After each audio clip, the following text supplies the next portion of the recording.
Coming up on Mountain News this morning, federal agents move into Memphis neighborhoods as the Attorney General gives a stern warning.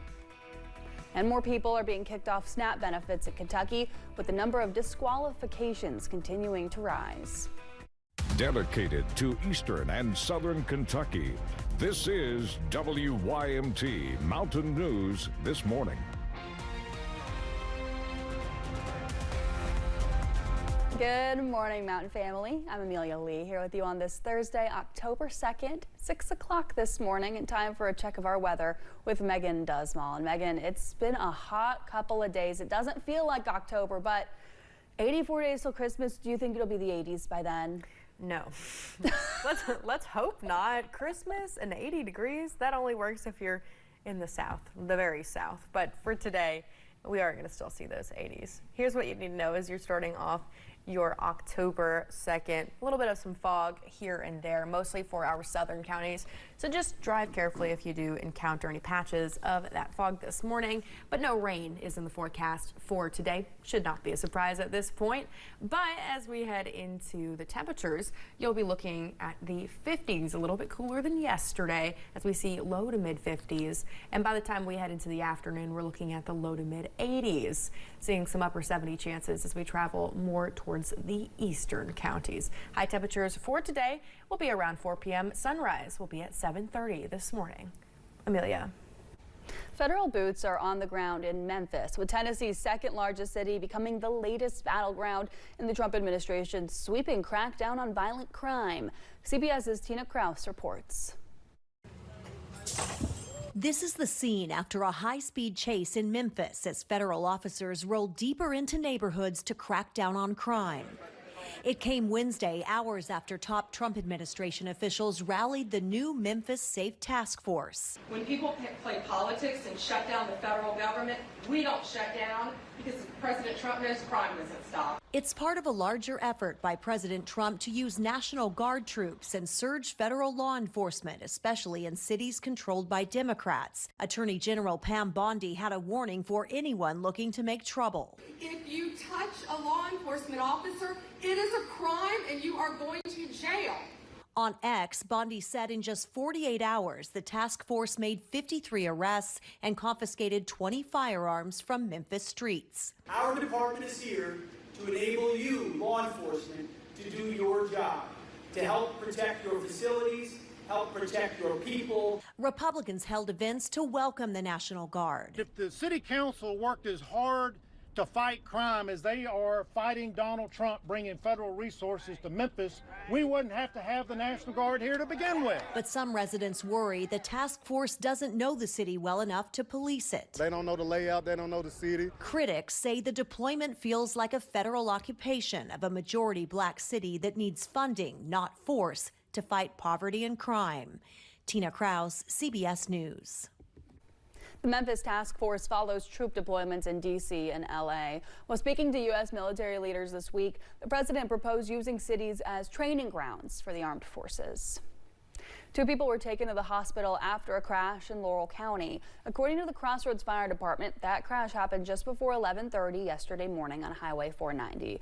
One of those involved in the crash was flown to UK Hospital to be treated for severe injuries. In Louisville, an explosion at a chemical plant happened yesterday. Officials received word about the explosion at around 11:30 at Carbib Industries in the Rubbertown area along the Ohio River.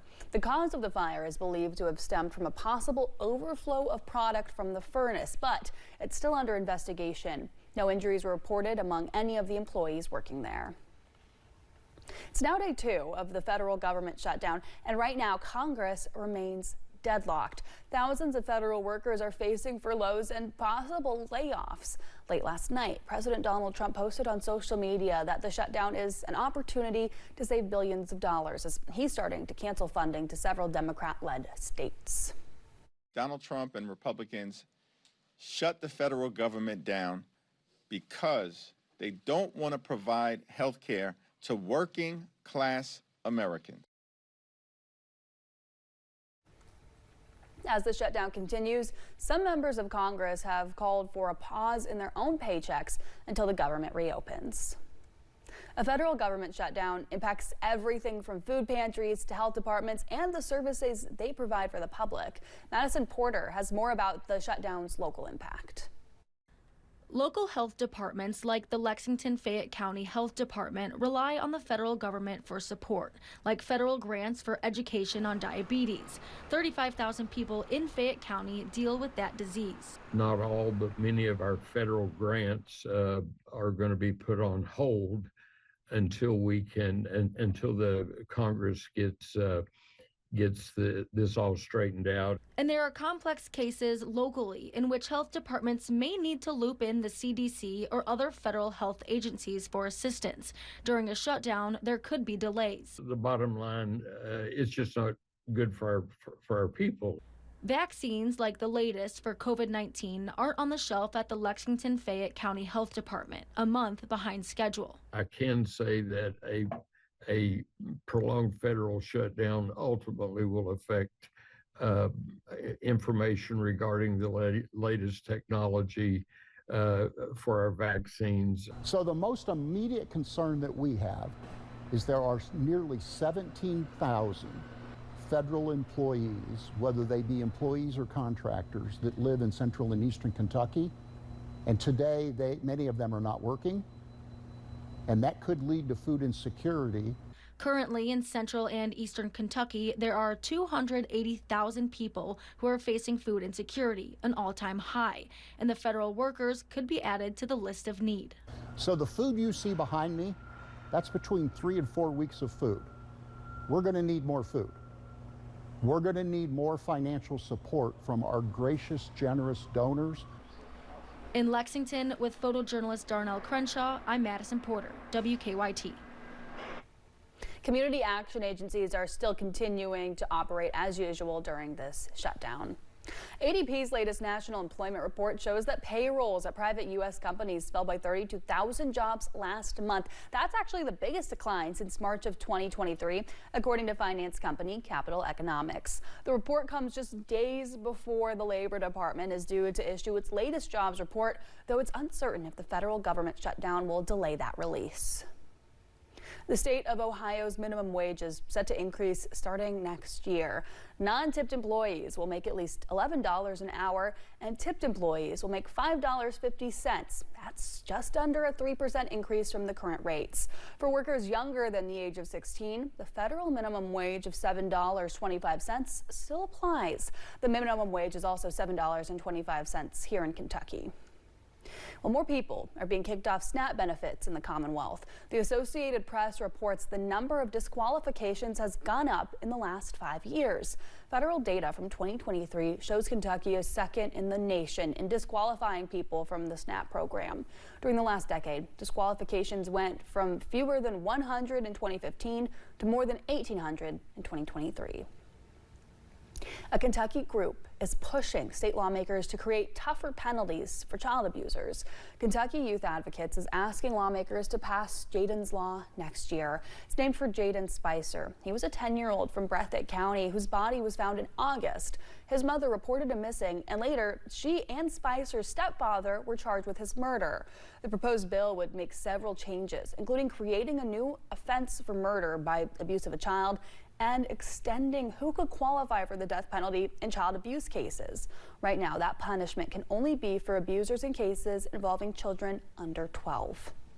Regardless of the age of that young person who has been abused, a perpetrator needs to pay. The idea that a 6-year-old is frankly more valuable in terms of that protecting than a 16-year-old, that just is not ethical and it's not smart. Jaden's Law has already gained support from some lawmakers. The Kentucky Horse Racing Committee hosted a meeting Wednesday. They discussed the success Churchill Downs had in their September meet. During the 14-day meet, there were 134 races, including 10 stakes races that kicked off the road to the 152nd Kentucky Derby and Kentucky Oaks. Betting topped $84 million. That's 12% more compared to 2024. Winners received $14 million in payouts. I think it's a kudos to the team and the product we're putting on in September, especially here in Louisville. There's a lot going on. There's U of L football games, there's music festivals. So the fact that we're still drawing a decent crowd that's betting on track is a positive. Racing at Churchill Downs in Louisville picks back up with the fall meet, which is set to start October 29th. The fall meet for Keeneland and Lexington begins on Friday. The woman who changed the way the world looks at wildlife is gone. Legendary conservationist Dr. Jane Goodall died yesterday of natural causes. Goodall's field worked with chimpanzees, included documentation of the primate's emotions and personality traits. She's also credited with changing the overall way scientists study animals. Goodall, who had been on a speaking tour of the U.S. when she died, was 91 years old.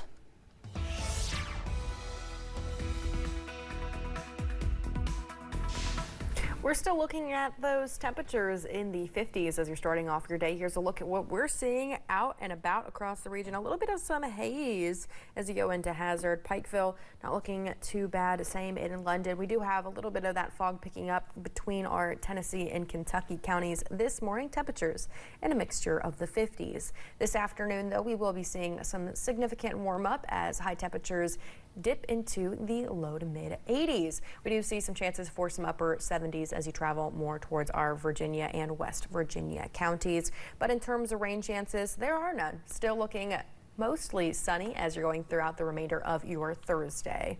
And as we're going through the next several hours, we'll hit a high temperature around 4 p.m. Amelia. Well, thanks so much for joining us on Mountain News this morning at 6:11. The Harlan County Sheriff's Office announced they've received several grants to go towards their outdated equipment. Here to